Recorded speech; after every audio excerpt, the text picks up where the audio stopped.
It's a great day to talk hockey on HabsCast.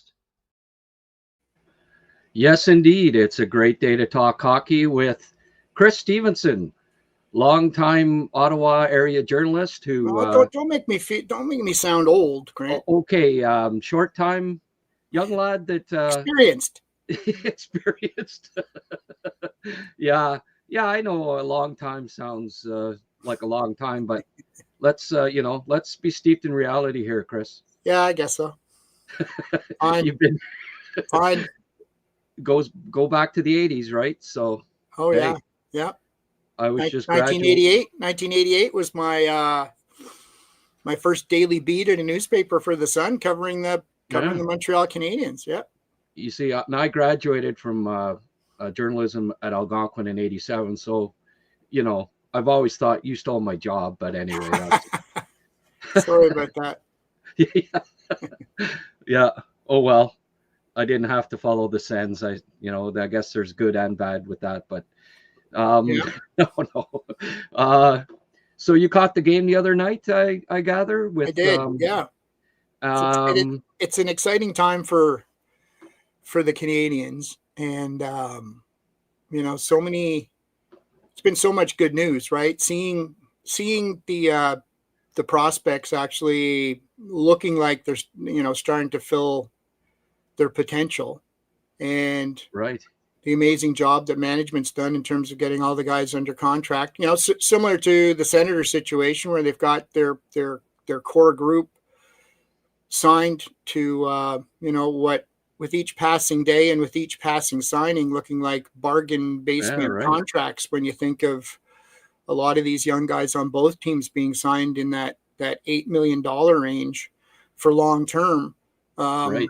It's not going to be too long where they're going to be outperforming some players who are making twice as much as they are in this NHL landscape right now. So there's a lot to be optimistic about with the Canadiens, I think, right now. And of course, everybody's ecstatic after seeing Lane Hudson sign for a lot less than I thought he would, given what some of his contemporaries were getting. I thought he'd be well north of $9 million a year, and maybe even into 10. Like what were you reasonably expecting when they're kicking around numbers?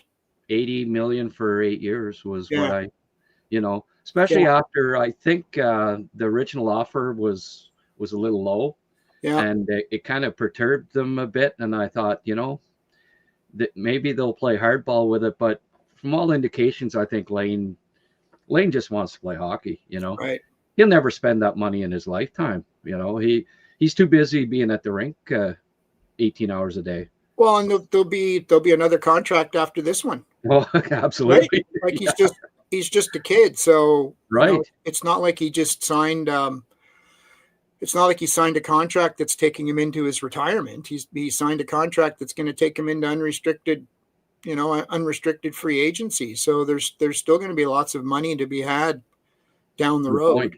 But right.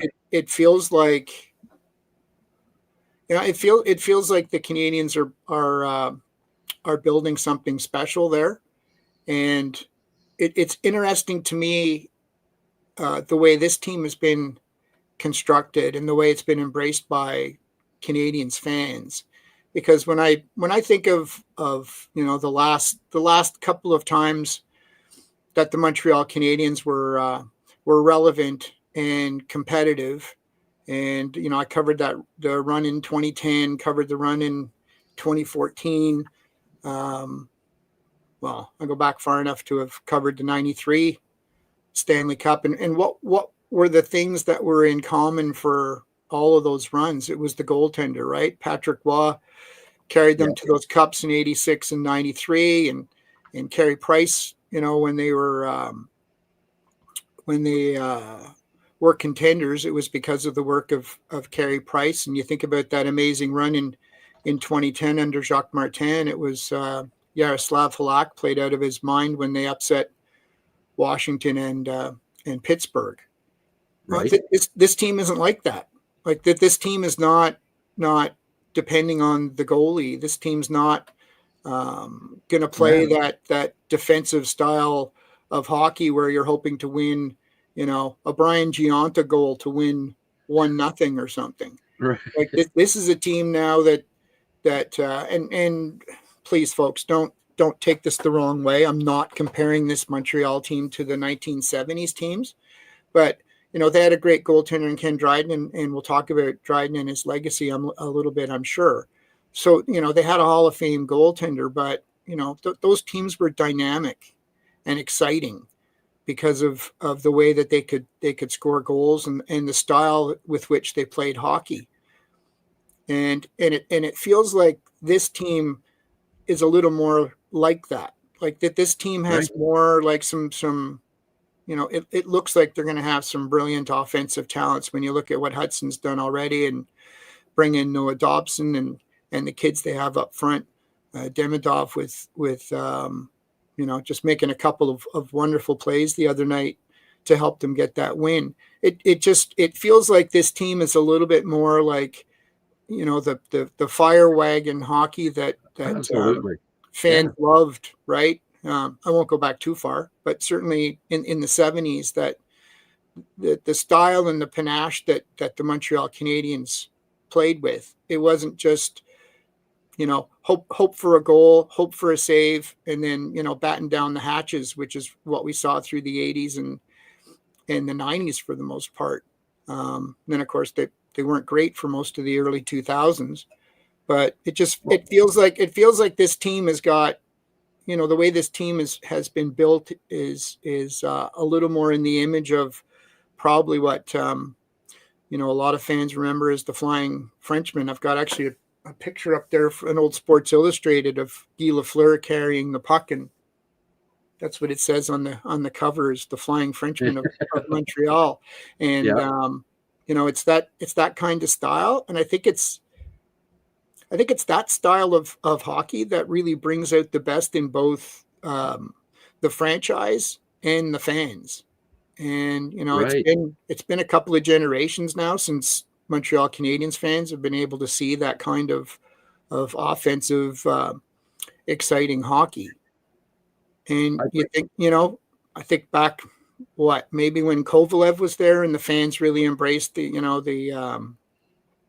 style of Kovalev, PK and Kovalev. Yeah. But so, and it's been a while since they've been able to witness that kind of offensive gifted hockey. And it feels like this team is built to play that style of hockey a little bit more.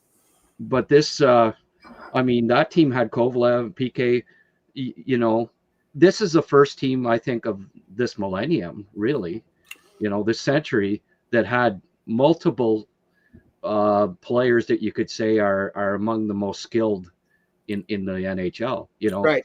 Yeah, they had Kovalev, they had PK, but that was it, really. Yeah. And I think that like you have to go back to the 90s to see the Canadiens have not had a team that you could say is one of the 10 most skilled in the NHL since the 90s. And I think now, like I look at the schedule, they played Detroit. I said, well, I think, they're favored to win that one. They play Seattle. They got to be the favorites. They're playing Nashville tonight. How long has it been since, you could say 3 games in a row where the Canadiens are legitimate favorites to win? Yeah.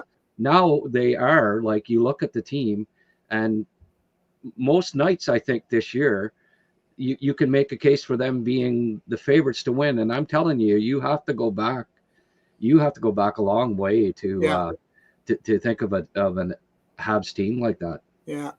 Yeah. One of the exercises I do when you're trying to gauge, where a team might stack up in the National Hockey League and where the weaknesses might be and what needs to be addressed and what are the strengths is, you go down the roster and you look at the names and you say, could this guy play on any team? And maybe he's a first line player on the Habs or on the Senators or whatever. And maybe he wouldn't be a first line player on, pick your team, Florida or whatever. But yeah, this guy would be able to play on any team in the league. You start going down the list of, the Montreal Canadiens roster. there's a lot of names now that you look at and you're like, yeah, Suzuki could play on any team in this league. Caulfield can play on any team in this league. You know, any team would take Lane Hudson now. Noah Dobson's going to be on anybody's blue line. So you start going down that list, Right. and it's a growing number of names of players that could play on any team in the league. Yeah. Slavkovsky, Gully, you know, you can go on and on. It's you know, you talk about the excitement with the fan base. Like I was at rookie tournament playing against Winnipeg, and just the atmosphere in the building, just for a rookie, like, you know, Demidov played obviously in that, that garnered a lot of excitement, but they're just, they're like the seventh man out there that when a Montreal Canadiens hockey crowd is engaged and excited, they can, that's another reason why they're going to be tough. I think they haven't had great home records, you know, in recent years, but this year I have a feeling they're going to be a tough out in Montreal. Like we saw it even the other night, right? Yeah. Seattle got the lead on them, but there's a lot of firepower there now, and it's tough to, you know, when the Canadiens can, Marty can go with three lines, right? Yeah. And three lines that can be dangerous offensively, and it just we saw it the other night that Seattle couldn't stem the tide. Yeah. What did you? I'm going to play this Ken Dryden ceremony. Yeah, just please if you do. don't mind, and get your reaction to it. Some of it, okay? Yeah, for sure. Sorry, that's okay.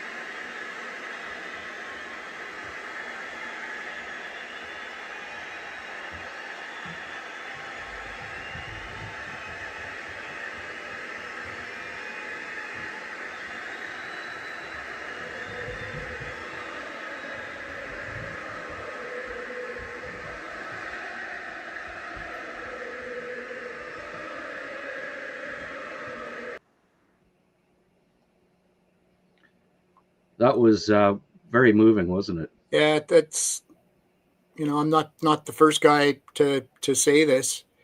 You know, and over the course of my career, I've had the privilege of being in either the Forum or Molson Center and then Bell Center for just about all of those, you know, sweater retirements and everything else. And the ceremonies, and the Habs just get it right just about every single time. They just hit it out of the park. Nobody does pomp and circumstance like the Montreal Canadiens do. And I suppose it's easy to say they have a lot to work with because of the history of the team and how many great players have passed through Montreal.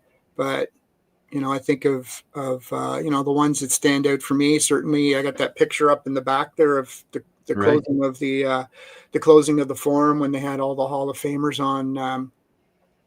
on the ice. You know, is one that stands out for me, and one that wasn't necessarily, you know, a ceremony, but, you know, I think of that night when Saku Koivu came back. You know, that was just probably one of the most emotional atmospheres that I ever experienced at a sporting event. And you know, the ceremony went after Jean Beliveau's passing, and now this tribute to Ken Dryden. Like they hit all the right notes all the time, and that was just such a fitting, you know, such a fitting tribute there. Just seeing his mask under the spotlight, sitting on the net was just Whoever came up with that, brilliant, right? Yeah, really, really good. It just and just the way it was, just everything was perfect. Just Simple, the way it was sitting there. Almost all the time, it's incredibly poignant. It's incredibly, and at the heart of it is just like simplicity. And they just let the obviously the emotions in the building take over. Yeah. But to me, that's, probably the most difficult thing to do is to find that right note on such a simple, basic level, rather than trying to do a whole bunch of different fancy things around it. Right. Like you said, whoever does this for the Montreal Canadiens has just got that gift of being able to to keep it simple and just let the beautiful emotions of the moment rule the day. Absolutely. Ottawa's got, what is it, a nightlife mayor or whatever that they hired from Montreal. They should consider, stealing one of the Canadiens, whoever are behind these ceremonies. Yeah, no kidding. I've got, mind you, this might be the best ceremony ever, or opening. I'm going to play this for you and get your reaction to it. Yep.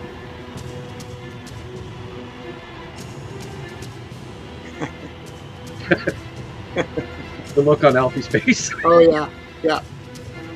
I just a few more seconds here.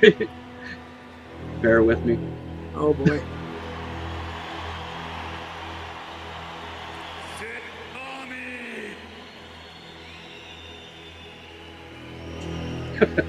We fight.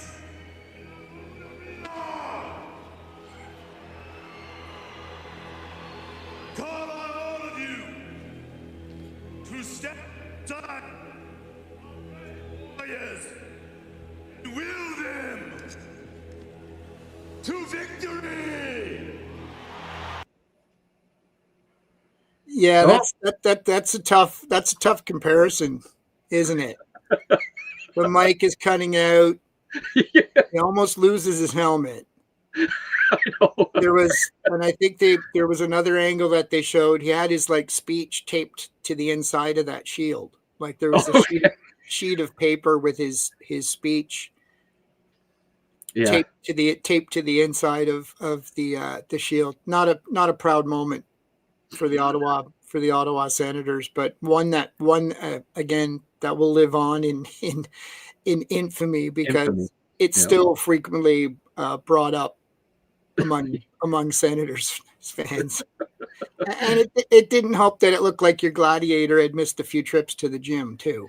Yeah, yeah.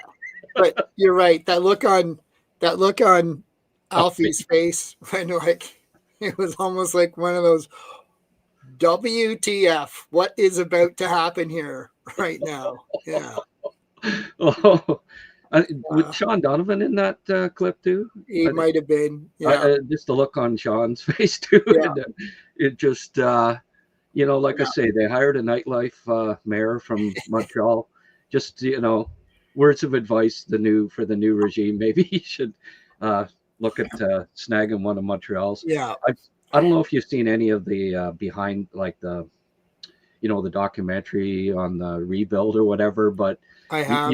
You see the the powers that be, how much effort is put into these things, and there's multiple people involved, and they just it's one thing that the Montreal Canadiens have always done right, and it's and it's it's nice to see that they've continued that tradition with the new group in place. Yeah, and that's one of the remarkable things, right? Like it's like it's part of the Canadiens' DNA, because the generations go on, but they still manage to keep getting it right. It's like it's passed on from generation to generation of the people running the team and the marketing people and everybody else. There's a standard there, and it seems to be passed on to the people that take over from generation to generation. And that ceremony for Ken Dryden will be right up there with any of the other, and there's a lot of them, of those memorable tributes that we've seen them put on. Yeah. Like the Koivu one, they didn't even really have to do anything. No, that was just him. That was just him appearing, and it was more just that outpouring of emotion from the fans to welcome him back from his cancer battle. And, it was the ovation and everything was unbelievable, and I'd put it in that category of the kind of ovation that the Rocket got at the Forum. Just that. That the passion and the connection that exists between Canadiens fans and their favorite players. I don't know if it reaches that level in any other city, and that's part of what makes these ceremonies so special. And more often than not, when you listen to the players speak, and I know as part of that ceremony the other night, they played Ken Dryden's speech on the occasion of his number 29 being retired.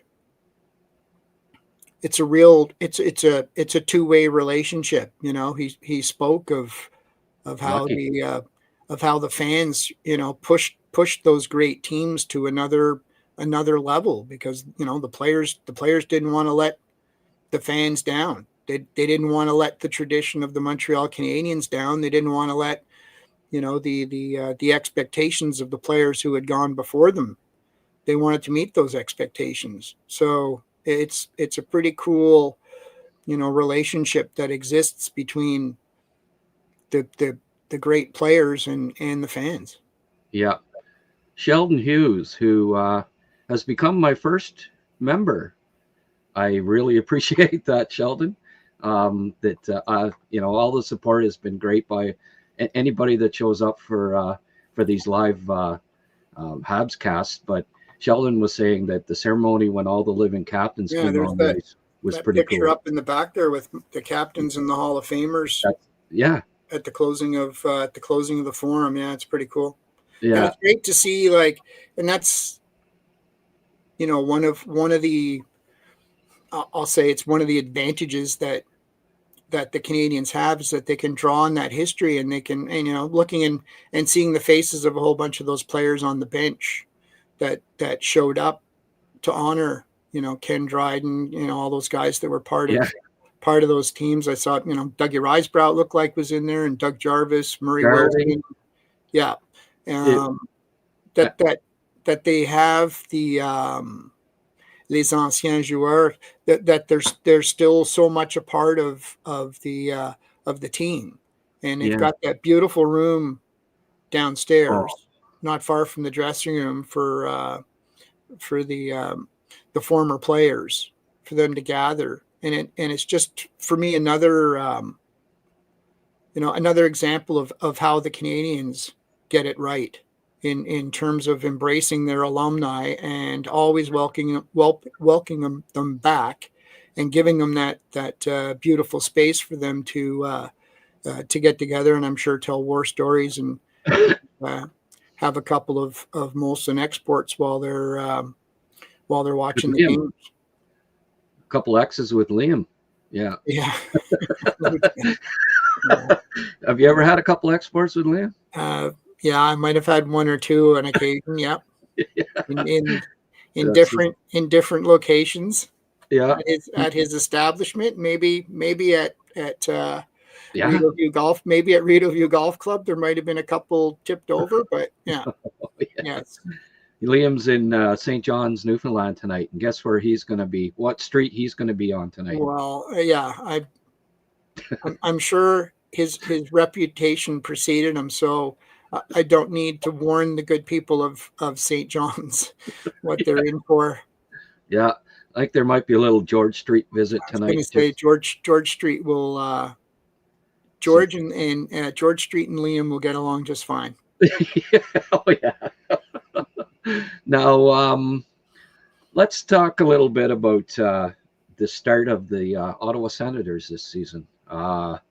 Losing the captain is obviously a big blow, but I mean, it's not just, it goes beyond.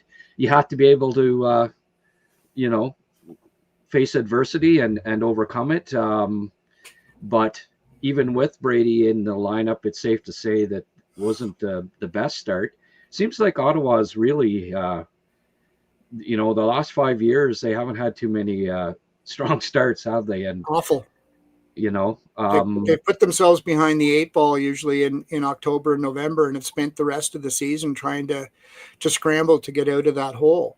And that's why I look at, you look at those teams around them, and I think, over the last few years, we've probably grouped Montreal, Buffalo, Detroit, Ottawa together because they've all been going through, it feels like in some cases, never ending rebuilds. When you think about, Buffalo and not having made the playoffs for 14 years, and the Senators finally ending a 7-year drought last spring.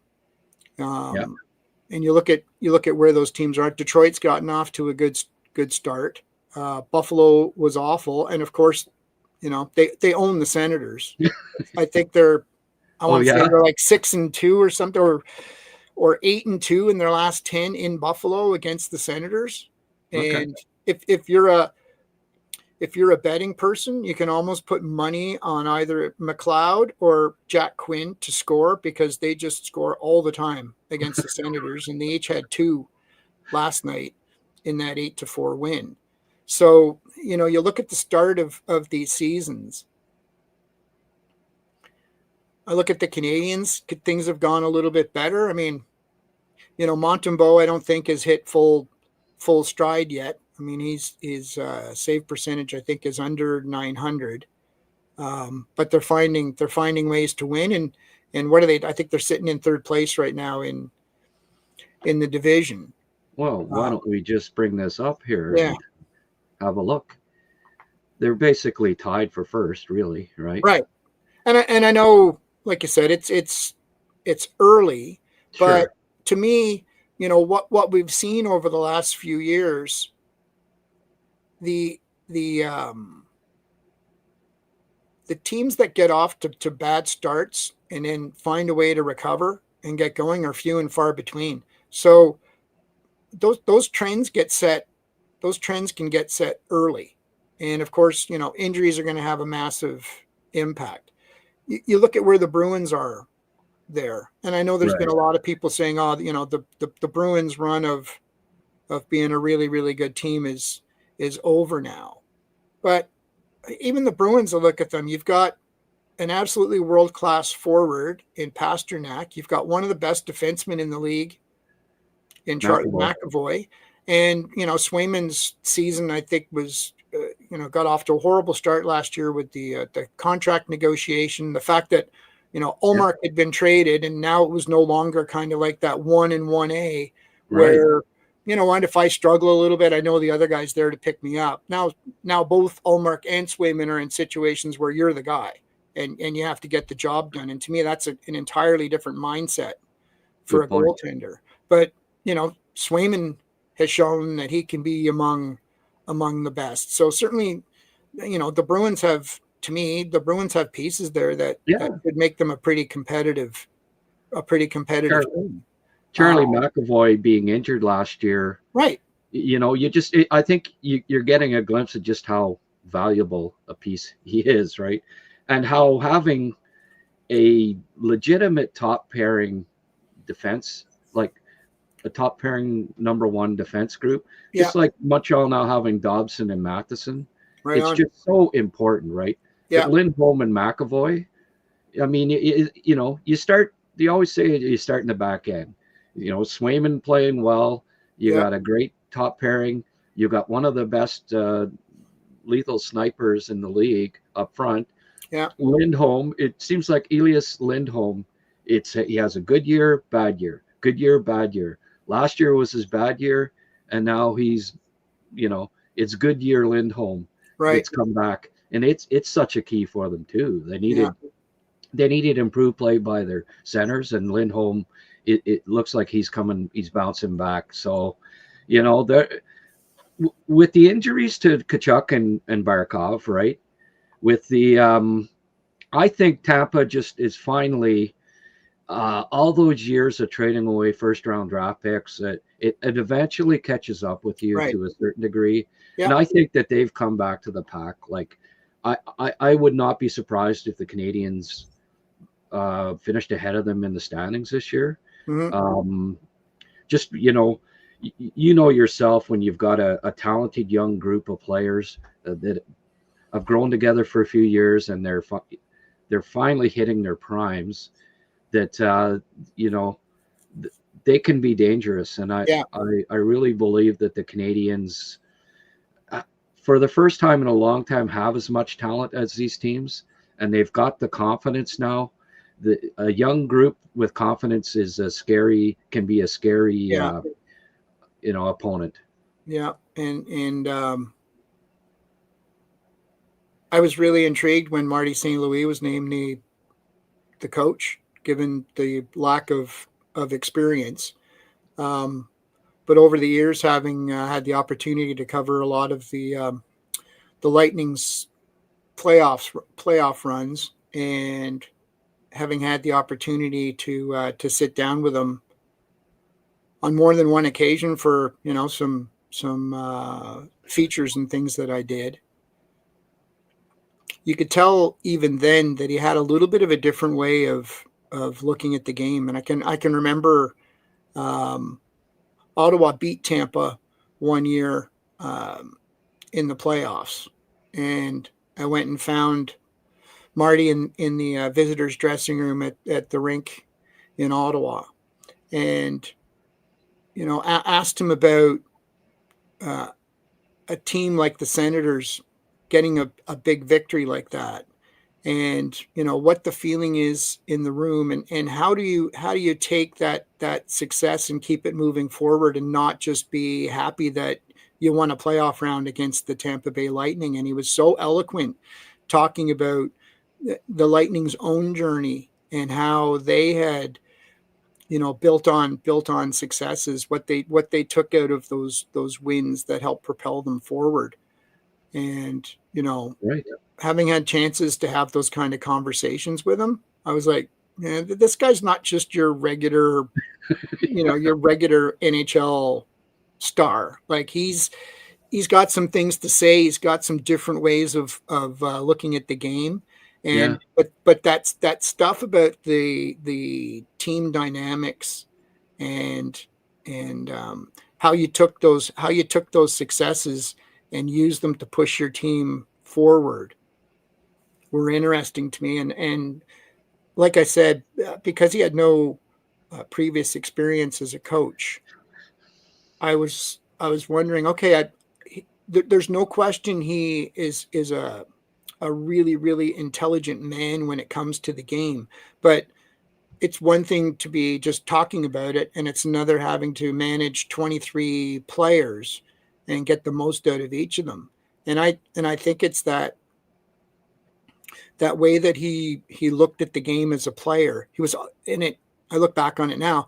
Obviously, he was constantly absorbing what was going on with the Lightning, and filing all of those things away. And I think he's drawing upon all those experiences. And even when he went to the Rangers after that, he was a player who had to fight for everything that he had. I mean, he got cut by the Senators. He was in the Senators training camp. Oh, really? 1 year. Yeah. And then Wade by Calgary. Yep. And so there's a guy who, because of his journey in becoming one of the best players in the league, I think that also sets him up to be able to identify with anybody on his roster. Like, he can identify with the fourth line guy, because he was regarded as a fourth line guy when he was bumping around all these training camps and getting waived, and trying to find his way in the game. Like, he wasn't any golden boy who was a top round draft pick and had all kinds of opportunities given to him because teams had to justify the pick. Like, he earned everything that he got as a player. When you look at every, like, just about every great coach in NHL history, how many of them were just natural? And like, it's none of the greats really. It's just about all of them. Yes. Just about all of them. You name them were, either they had to work hard. Sutters, Pat Quinn, Brian Murray, Scotty Bowman. Like, Scotty was a good player, but I mean, his career ended when he was 20 years old, right? Yes. And all of these, none of these guys were superstars. Marty became one. There's been times. Yep, there's been times where we just, sat around over a beer after a game and would have the discussion. So who's the best star, for lack of a better word, the best star who became the best coach? The greatest player who became the best coach. I mean, not to put too fine a point on it, but Gretzky was a disaster. Yeah, Maurice Richard, Bernie Geoffrion. So I think, the name that I'll usually bring up is Larry Robinson. Like, I think, Larry was arguably the best defenseman for stretches in his time. Yes.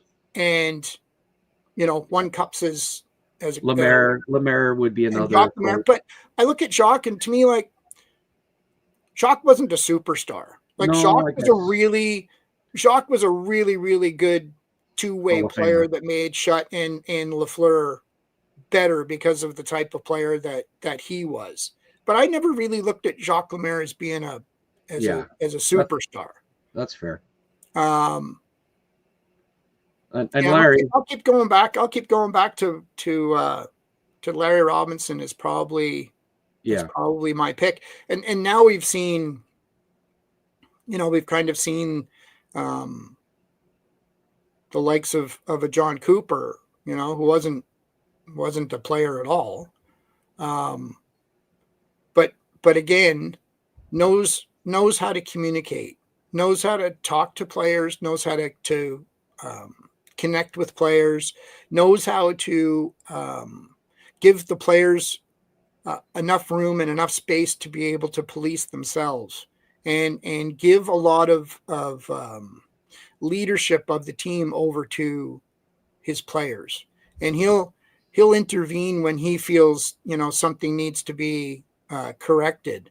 But, being around the Lightning and talking to players about why Cooper has been as successful and has lasted for as long as he has in Tampa, it's because he does, he empowers his players to be as responsible for the fortunes of the team as he is.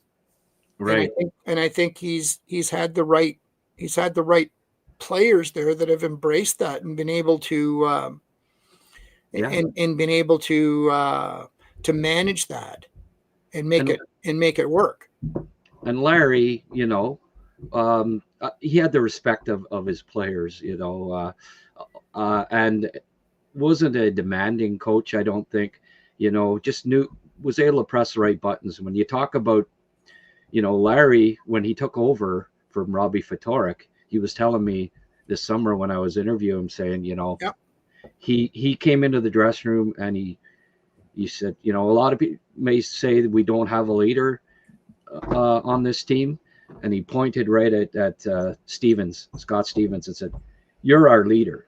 And he said, you could just see, like, Stevens' chest expand, coming from from Larry Robinson, right? Yeah. It had to have been so inspiring to him. And he took the bull by the horns and he led that team and led them to glory, and Larry had that knack. And I think Marty has the respect of all the players. He's not, a lot of coaches, they don't have a long shelf life.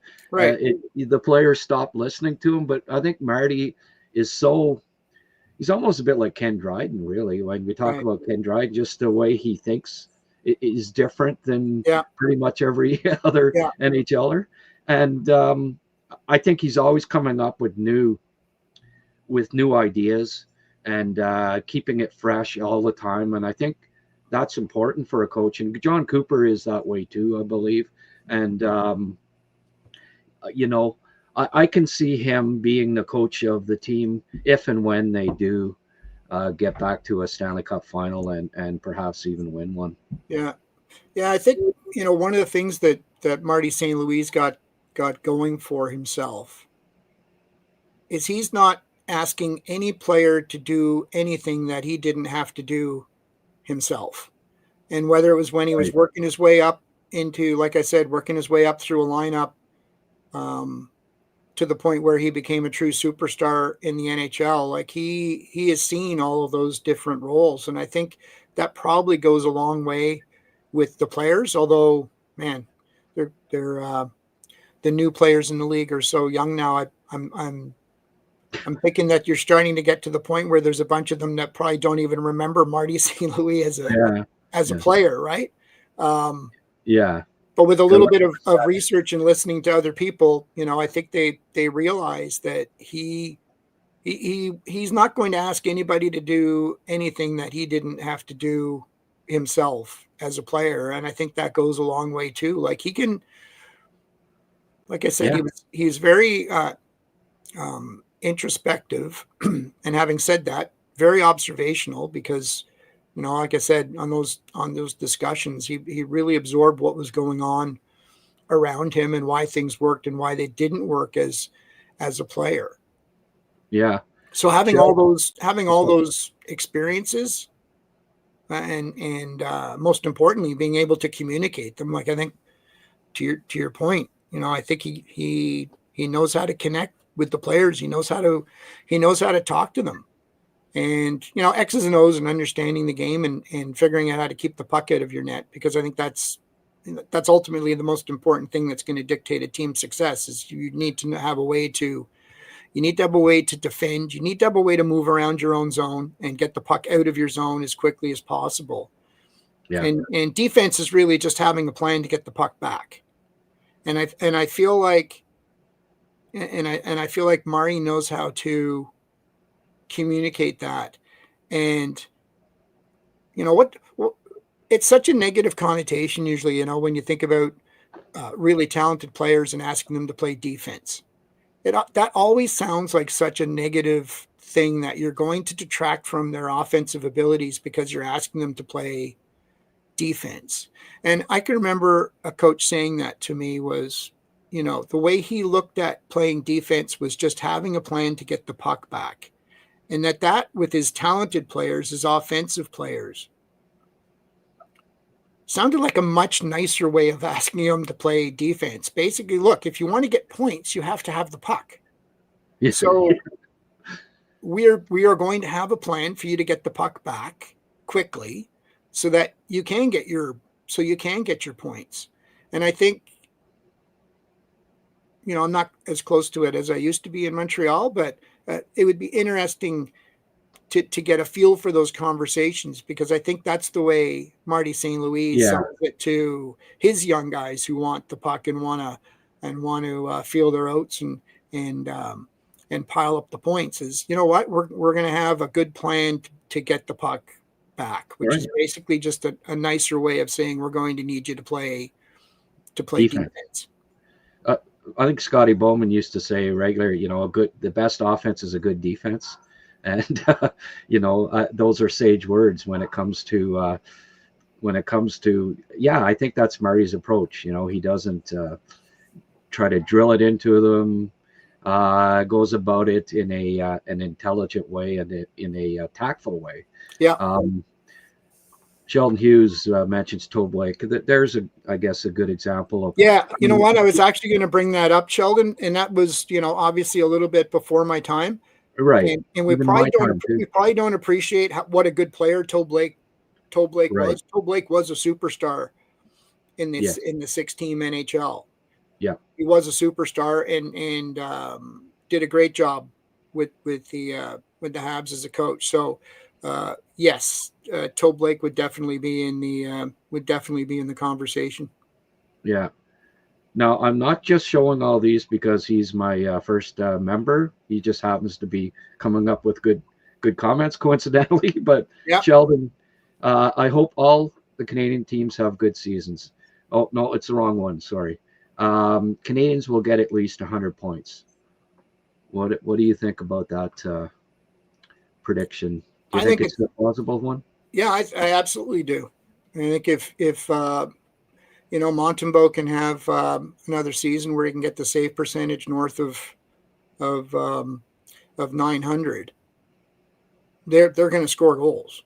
So, I feel like as we've been talking, you're not a contending team in the NHL unless you can keep the puck out of your net. So if they can find that balance, to me, there's no question they're going to score enough goals and have that ability to score goals.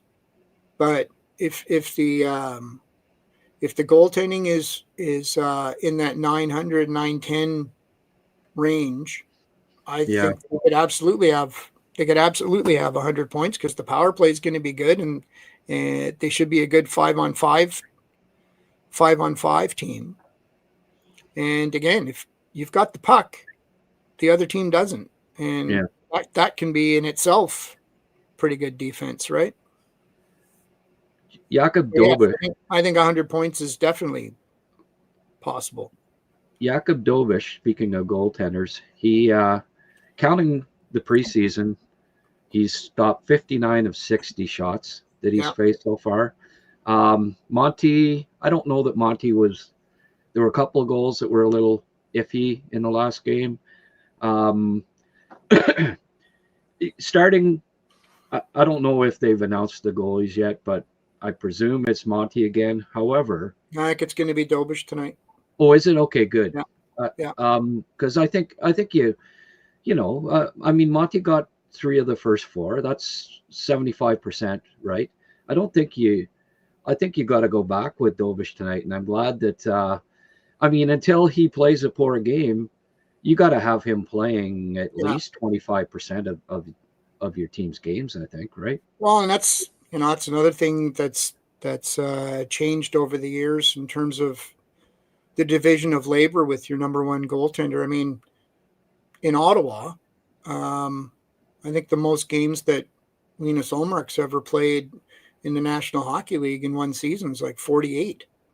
So I think you're seeing a lot more teams trending towards kind of like that 50-30 kind of split. Your number one guy plays 50 games and your backup plays in the neighborhood of 25 to 30. So I mean that's 2/3. So you would think that you'd want to have your backup starting like every 3 games or so. If I don't know, halfway into the year, Dobes has been outplaying Monty, like clearly outplaying him, which I think he has so far, but it's such a small sample size, obviously. But I think you have, by the midway mark, if he's clearly outplaying Montembeault, what do you think the split should be? Well, it's probably going to be 50-50. Like I think you need to, they're at a point now where with each passing season and with each passing game, you're going from being a rebuilding team to focusing on becoming a contending team. And I think they're at the point now where it's not so much lessons learned. It's we need to win. And I think you need to, recognize that the clock ticks. And, I look at even the Senators now, they're relatively young as well. But, all those 8-year deals that were signed, starting with, the likes of a Thomas Chabot, well, he's more than halfway through his. And Brady Tkachuk's got halfway through his. So, you blink, and the next thing you know is that the window is open, and then the window's closing. So, when it comes to your point about who should be playing in goal, to me, it's you're getting into that area where it's, I don't care about pedigree or titles. You start whoever you think is going to give you the best chance to win. Yeah. Well, you look at Boston just a couple of years ago with Swayman and Ullmark as an example, right? Swayman was playing great. Ullmark was supposed to be the guy that played 50 plus games, but yeah. If the other guy's playing great, you have to almost split it. I really think, I think so. And perhaps even, I mean, we've seen it. We followed hockey for a few years now, both of us, and the guy that starts the year as a starter is not lots of times gets overtaken by another guy. You have to go with whoever's playing best ultimately, especially if you're in playoff contention. And I think Montreal is now a bona fide playoff contender. Right. And what's a reasonable expectation for the Canadiens this year? I think, like the Senators, you make the playoffs, and what's the next step? Well, it's winning a round, and you're going to go a long way towards fulfilling that goal if you can find a way to finish high enough in the standings that you get home ice advantage in that first round. So to me, that would be a reasonable expectation for the Canadiens to take a step forward, is try and finish in the top three, so you get home ice advantage in that first round and increase your chances of winning a playoff round. And to me, at this point now, that you always have to be mindful of the development of your young players, and they, let's not lose sight of the fact that they still have a bunch of guys on this team that, your brilliant young defenseman is only going into his second year, and Demidov is in his first full year. So, I do think you still need to be mindful of managing expectations for those kids and doing what's best for their development. But the broader picture now, though, is that, the likes of Suzuki and Caulfield and a Dobson and you've got a bunch of guys farther down in your lineup who are way closer to the end than the beginning in Laine and Gallagher. Like, don't blink, because it quickly becomes, now is the time. Like, make the most out of the team that you've got now, because it can go by pretty quickly. Yeah. Well, look at Matheson, right? A lot of people going into the season. By the way, Hugh Fisher says Struble is in. I think you have to get Struble into the lineup. He's 23 years old, just turned 23. He's an NHL caliber defenseman. I like that move for the Canadiens. Jack Ice had a couple struggles last game. You want to keep, if there is an injury with a defenseman, if Struble had been sitting for 10, 15 games, then you ask him to jump in the lineup. That's a big ask, right? Yeah. And I think, and that's part of, like I was saying, you've still got guys that you're trying to develop back there, and Jack Guy's in that category. Yeah. He's gotten his chance because of his toughness and the intimidation factor.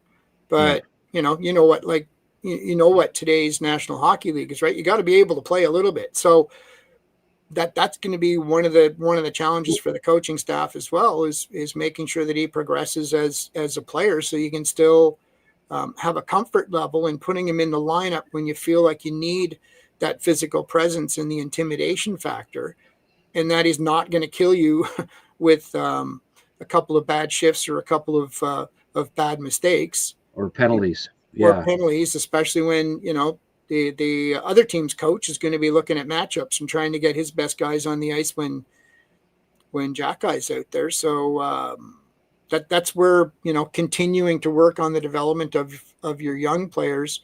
I feel, they've moved to a point now, the Canadiens I'm talking about, where winning is now the priority and has superseded, the rebuild and developing the young players. You've got a bunch of your young guys now that are your core players, who are the ones who are going to dictate with their performance how much success you have.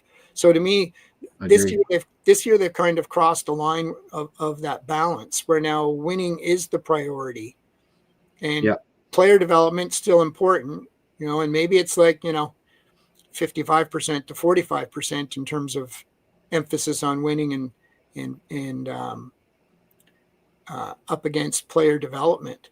But they can't lose sight that you still need to develop a guy like Jack Guy, and he's not going to be an every night NHLer. I think at this point he is one of those guys that you're going to put into the lineup depending on the opponent, and he'll always play against Ottawa, I think. Probably.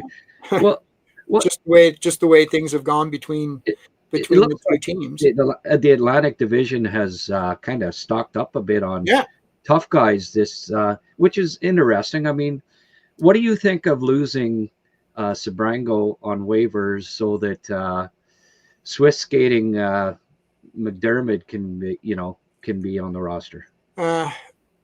Yeah, and I know there's been a lot of second guessing in terms of why Staios didn't put Sebrango on waivers. Every team around the league, as you're getting close to the beginning of the regular season, just puts all kinds of guys on waivers, right?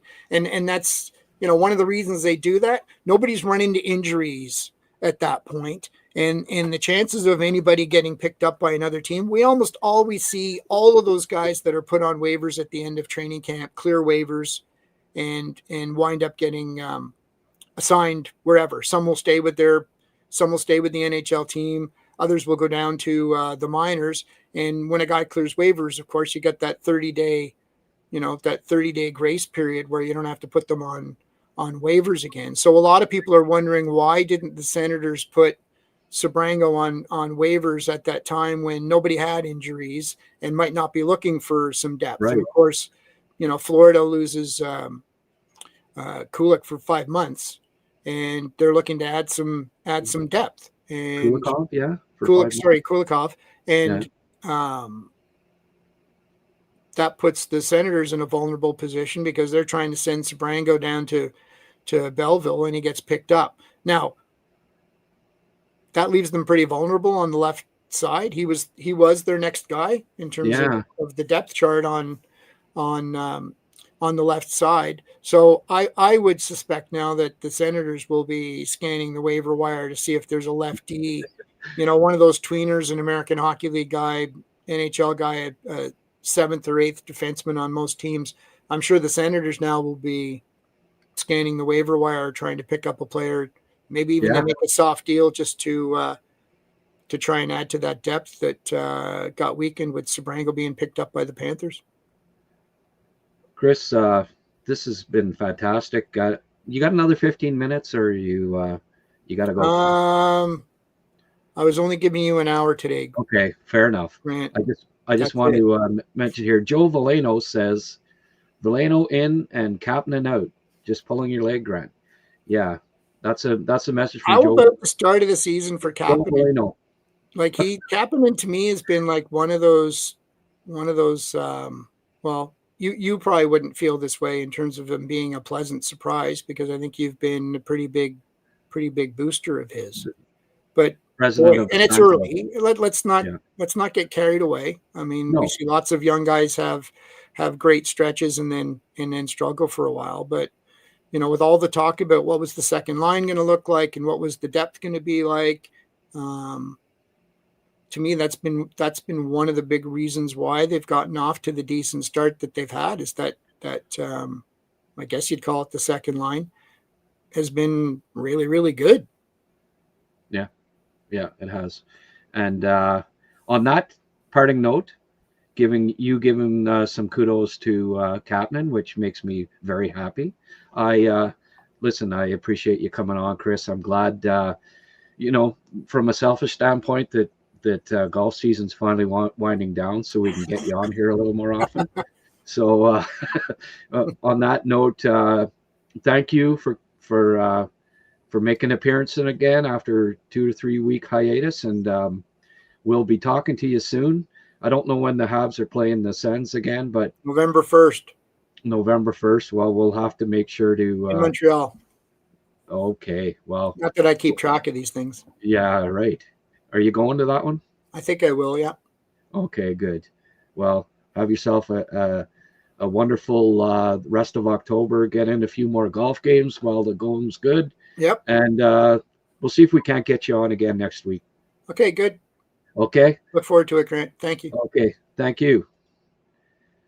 Well, should we take a few questions here before I wrap it up? What do you think, guys? Somebody say yes or no in the chat.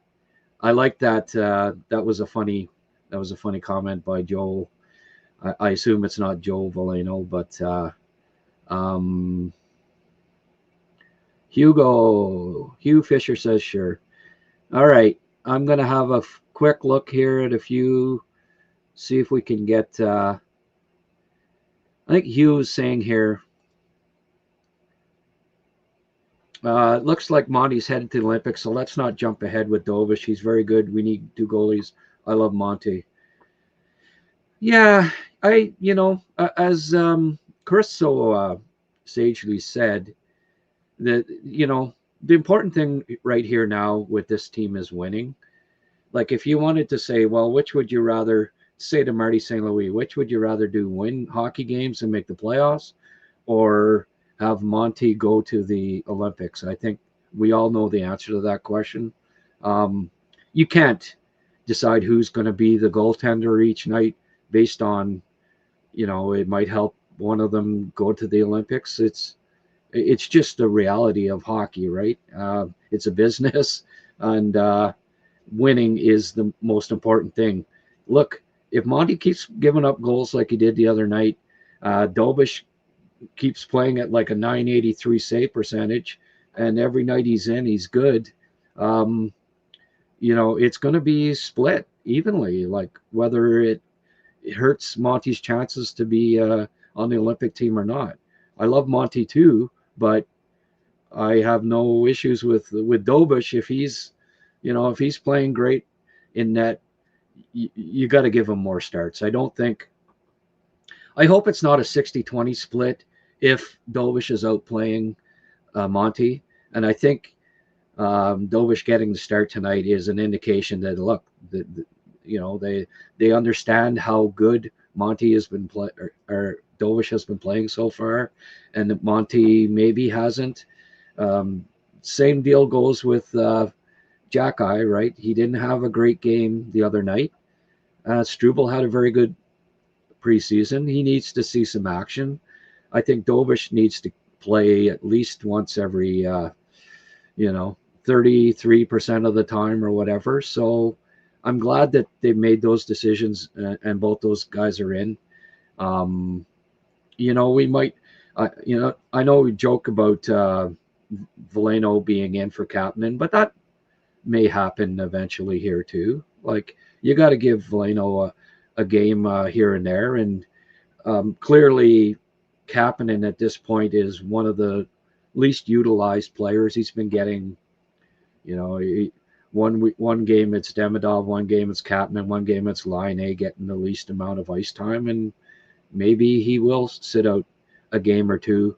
Won't be the end of the world. Won't mean that Marty's lost faith in them or anything. It just means that everybody's got to get in the lineup eventually here and there.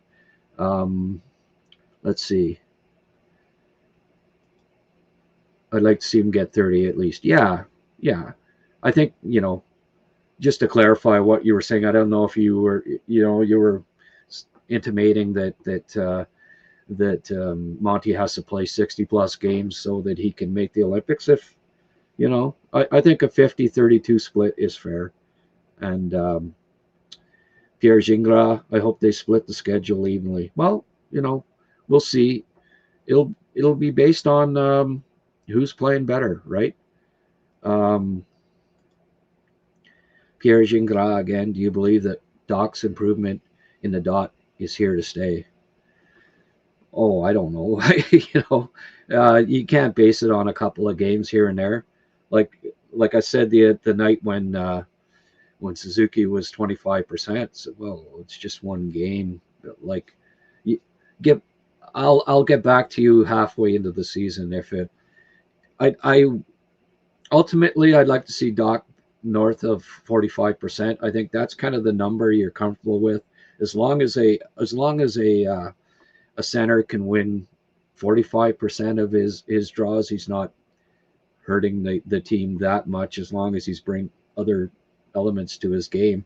I have liked Doc's back checking, skating, effort so far this year, and it was nice to see him get a point on a deflection the other night and get up. Hopefully this is the start of him starting to find that offensive potential that we've all been waiting for since he was a top 3 pick in the draft. Should Catman get some time on the PP? Well, I obviously have thought that, and it's we'll see. Doc got a goal the other night, played well, so they're not going to make any change there. I look at it like, as long as they're winning, they're probably going to keep things the way they are, the 2 power plays, and you hope that they get going. Liam has made the argument that, hey, you have your lineups, you have your units, you give them at least a 10-game window, and if it's not working, then you switch it up. As long as they're not losing and scoring the odd power play goal, then probably not going to change it. I would like to see Kapanen get a look. I'd also even consider playing Hudson the full 2 minutes on the power play. He pairing him with with Dobson on the second power play wouldn't, maybe in place of Gallagher every now and then. I wouldn't mind that too. Back in BU, he played the 2 full minutes on the power play quite a bit, and the kid's just, he doesn't have an ounce of fat on him, and he can play 2 minutes on the power play, no problem. I think in the future, there'll be games when the Canadiens are behind and they really need a goal, and there'll be a power play, third period or whatever. Wouldn't be surprised. They did it with Suzuki last year at times. Why not with Hudson on the point? I think that would be something that I wouldn't be surprised that you see at times this year from Marty St. Louis.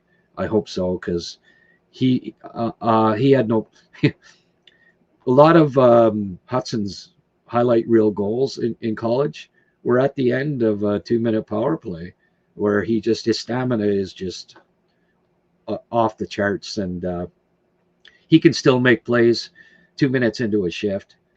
That's, he's a freak of nature. So yeah, that'd be something that I wouldn't mind seeing on occasion. What do we got here from Armad? Glad Struble is in. Arbor looked like an undrafted player on that McCann goal. Yeah, he got turned around a little bit there. It's funny when Frank Corrado, who's former NHL defenseman, said that he didn't really blame him on that play, but I think you can give him a little bit of blame. But certainly before the play, he made an error. And hey, it's not easy playing 10 minutes a night and not having the odd struggle out there. But I'm glad Struble's in. I think Struble's an NHL defenseman.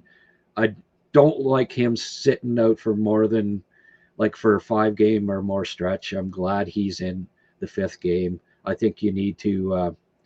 And if he's good, he'll get more than one game, right? So, looking forward to seeing Struble in the lineup tonight, and I hope he plays well.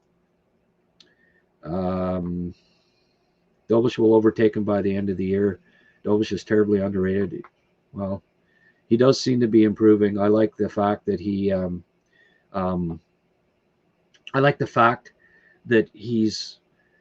I don't think he's moving around as haphazardly in net as he has in the past. He's being a little bit more controlled in there, and I think the goaltending coaches that worked with him this summer maybe got that across to him that, look, you're a big kid. Being in position is such an important part of making the stop, and you've got great athleticism. You can utilize that while staying in decent position.